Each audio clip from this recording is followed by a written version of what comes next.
تو دو بڑی پارٹیوں سے بہت بڑا ملا ہے، مسلم لیگ ہو یا پاکستان پیپلز پارٹی۔ ہماری بڑی پارٹیاں صرف یہ ہماری بلوچستان کی 14 سیٹیں دیکھتے ہیں، بلوچستان کو نہیں دیکھتے۔ ہم نے کئی دفعہ گزارش کی کہ بلوچستان نصف پاکستان ہے، اس کو آپ کو اس سینس میں دیکھنے کی ضرورت ہے، لیکن وہ سمجھتے ہیں کہ 13-14 سیٹیں ہیں، کچھ کے ٹرانسفر اور پوسٹنگ ہو جاتی ہے، اور کچھ جو ہے نا ڈیفرنٹ اس میں چلے جاتے ہیں۔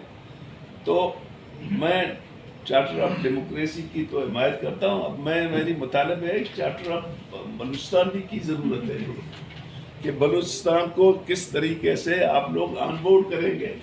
ڈاکٹر مالک کے آن بورڈ ہونے سے بلوچستان آن بورڈ نہیں ہے، آنیسٹلی میں کہتا ہوں۔ آج بھی بلوچستان میں مشکلات ہیں،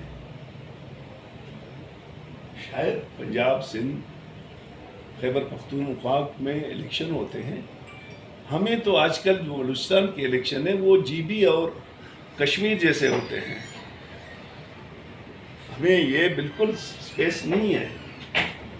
اگر آج بھی بلوچستان میں الیکشن غیر جانبدار ہو، ٹپا ماری نہ ہو، جو روایتی لیڈرشپ ہے اس کو پروٹیکٹ نہیں کریں، سب سے زیادہ مثبت تبدیلی کے امکانات بلوچستان میں ہیں۔ کیونکہ مجھ جیسے ایک سیاسی کارکن جو پارلیمنٹ میں آ سکتا ہے، اکرم صاحب جیسے آ سکتا ہے، جان بلیوی سے، ہم سب پارلیمنٹ میں رہے ہیں۔ تو میں امتیاز عالم صاحب آپ سے گزارش کرتا ہوں کہ آپ جو ڈیموکریسی کر رہے ہیں اس کو کنٹینیو کریں۔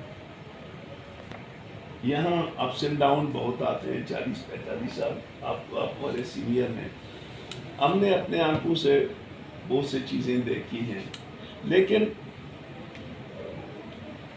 ان تضادات کے ساتھ کمپرومائز کرنے کے علاوہ بھی کوئی راستہ نہیں ہے۔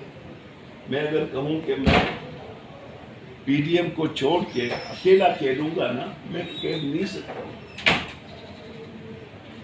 مجھے پی ڈی ایم کی جو روح ہے اس کا بھی پتہ ہے، یہ نہیں کہ مجھے پی ڈی ایم کی روح کا پتہ نہیں ہے۔ پی ڈی ایم کے جو 26 پوائنٹ تھے ان میں سے میں بھی ایک اثر تھا، یہ ہمارے دوست تھے، اور ہمیں پتا تھا کہ یہ جو ہم لکھ رہے ہیں یہ ہوں گے نہیں جب موقع آئے گا۔ تو پھر بھی ہم سماجی تبدیلی کے قائل ہیں، اور اس سماجی تبدیلی کے لیے ہمارے پاس کوئی جدوجہد کے علاوہ کوئی چارہ نہیں ہے کہ